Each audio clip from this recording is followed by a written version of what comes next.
if you say something is criminal or you say something is heroic, you basically suggest that it's not normal. Yeah. And the most important thing about it is that if you see someone drowning, you would help them. Any normal person would help someone who's at risk of drowning.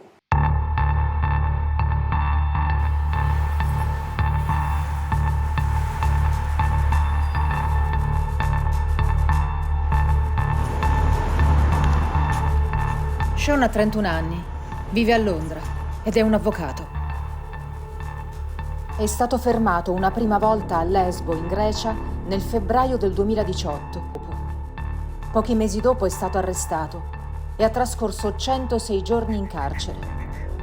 Contro di lui accuse pesantissime. Far parte di un'organizzazione criminale, riciclaggio di denaro, falso, frode, uso illegale di frequenze radio, favoreggiamento dell'immigrazione irregolare e spionaggio.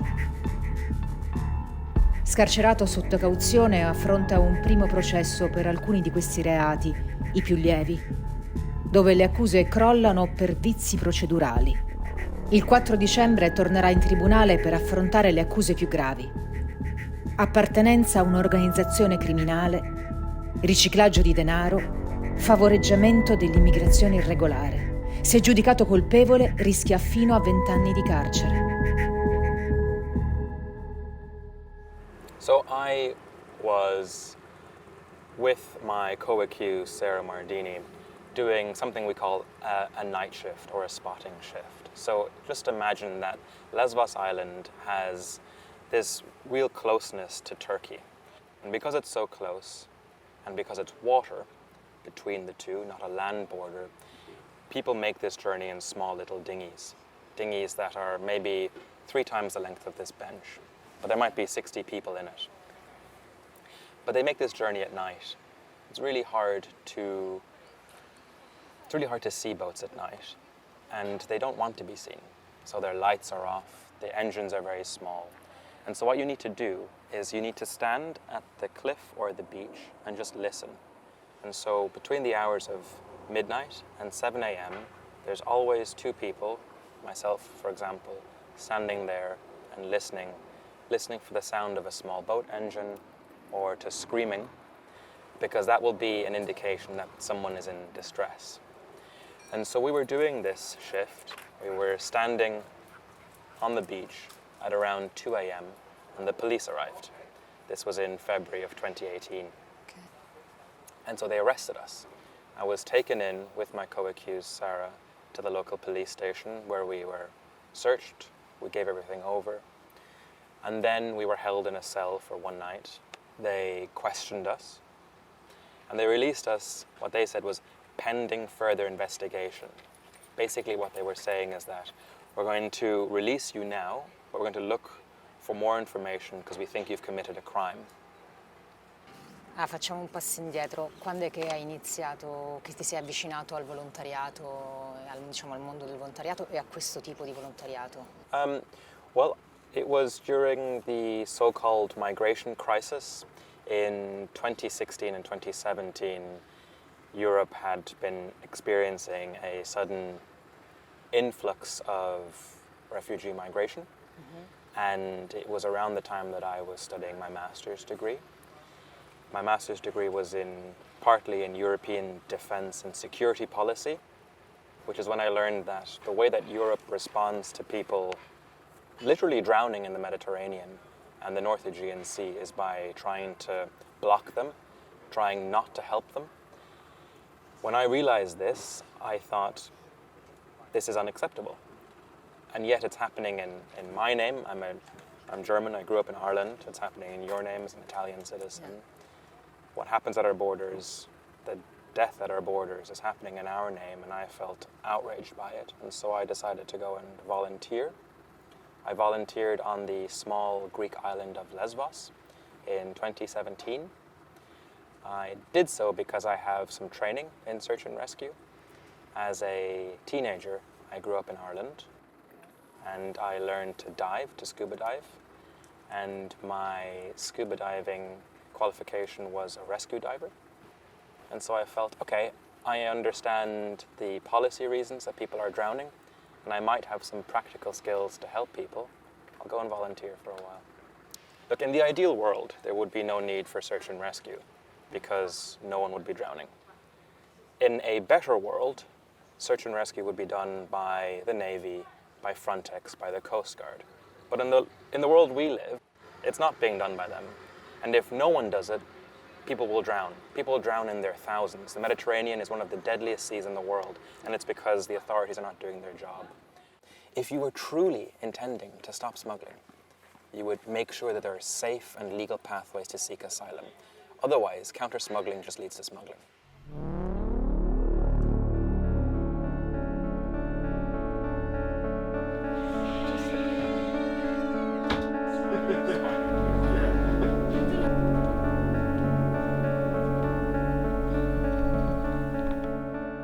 Quando ti hanno arrestato, cosa ti hanno detto? Hai avuto modo di parlare con qualcuno che parlasse la tua lingua o che ti spiegasse cosa stava succedendo o no? E quando è successo questo?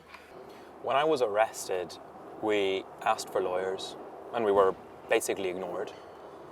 I asked for a translation of what was happening. The documents I was asked to sign were in Greek, and I was told, just sign them. Doesn't matter.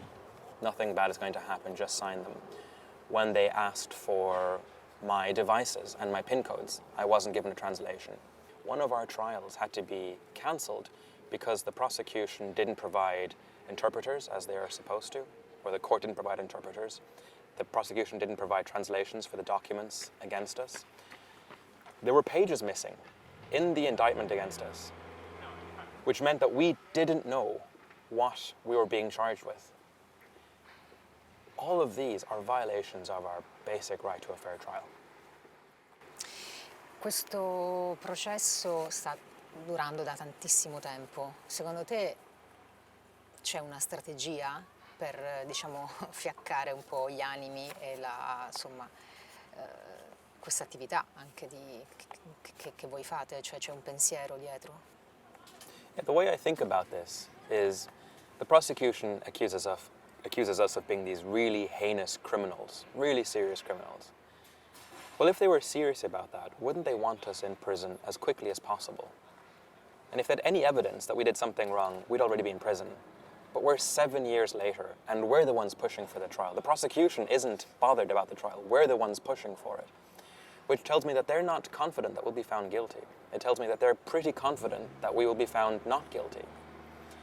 So why carry this on for 7 years? And there must be one key reason. It is to act as a deterrent. It is to scare other people away. It is to ensure that there's no one at the European border helping. The day after our arrest, the organizations that were doing search and rescue on the island of Lesbos stopped. Oh, Dio. And that's the point. Because as long as there is this legal uncertainty over my head, that I might go to prison for 20 years, that I might lose my future, scares other people away from making the same decisions that I did. And that's the point. It's not about me. It doesn't matter if I go to prison. What's scary is that you could go to prison for doing the same thing.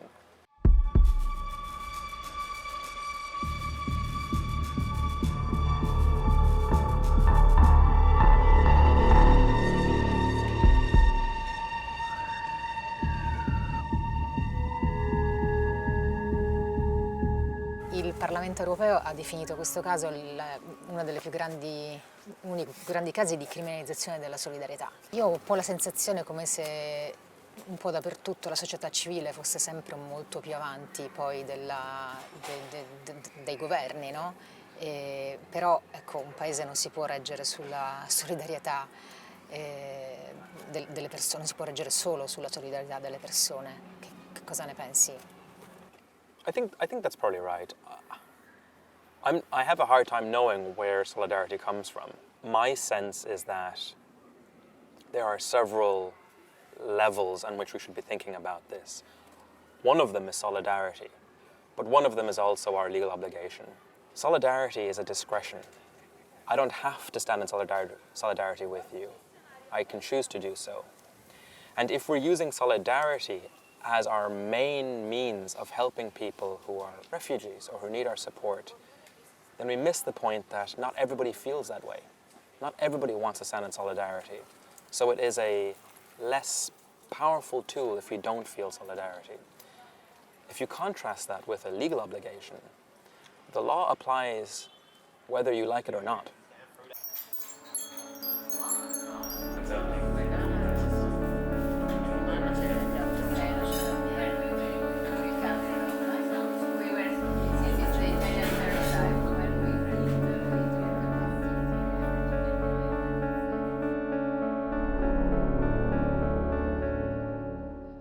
Ho guardato sui tuoi social, c'è un post di te vestito da avvocato.